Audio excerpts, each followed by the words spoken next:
Les laboratoires, c'est un lieu, un centre d'art pluridisciplinaire qui a été créé au début des années 90 dans une ancienne usine de roulement à billes. C'est une usine qui avait été fermée dans fin des années 60, je pense, début 70. Début 90, François Verret, qui est chorégraphe, vient ici, en fait un lieu ouvert aux artistes, beaucoup art de la rue.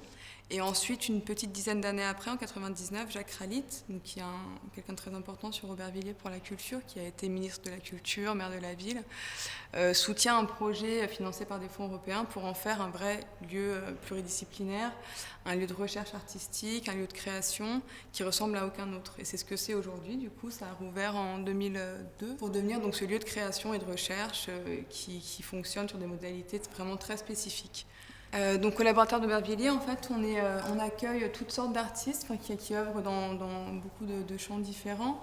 Donc on est vraiment dans une démarche de permettre aux artistes d'avoir un temps de réflexion, un temps de travail qui n'est pas régi par les règles du marché de l'art, entre guillemets, enfin les règles classiques du monde de la création artistique.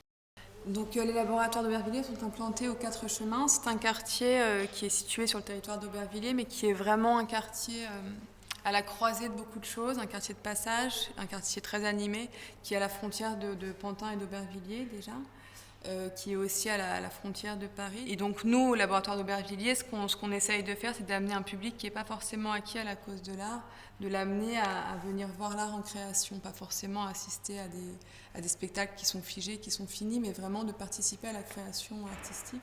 Si on pense à la phrase de Piala qui dit qu'en banlieue, il y a 0 salle de théâtre, il y a une soixantaine d'années, c'est vrai qu'on a parcouru un chemin qui est quand même très important. Enfin, il y a eu une vraie volonté politique en France pour créer des scènes nationales, notamment les scènes de théâtre nationales qui sont très bien implantées en banlieue. Il y a la commune à Aubervilliers, il y a aussi, alors ça c'est pour le théâtre, mais après il y a vraiment une politique de décentralisation aussi par rapport à Paris. Il y a des très grands centres d'art ou de création qui sont en banlieue. Juste à côté de chez nous, il y a le CND, le Centre national de la danse à Pantin, qui est vraiment un lieu qui rayonne à toute l'échelle de la France, enfin à l'échelle nationale, et qui est basé en banlieue volontairement pour vraiment décentrer les institutions, pour vraiment décentrer aussi le regard des spectateurs.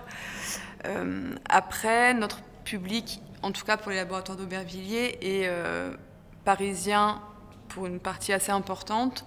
Et faire venir le public de Paris en banlieue, déjà c'est une gageure, c'est pas simple. Il y a des frontières psychologiques, enfin en tout cas mentales très fortes qui persistent. On est pourtant à 5 minutes du métro. Donc ça, c'est vraiment c'est pas gagné, ça va pas de soi. Et ensuite, il y a aussi les problématiques d'habitants de banlieue dans des quartiers très pauvres, où on a affaire à des populations immigrées qui sont pas forcément très à l'aise dans le milieu de la création ou de l'art. Et ça, c'est pareil, c'est aussi une vraie conquête, et c'est aussi un vrai travail de tous les jours de les amener à désacraliser un peu l'art et la création et à participer et on espère à y prendre du plaisir, voilà, à être ici avec nous.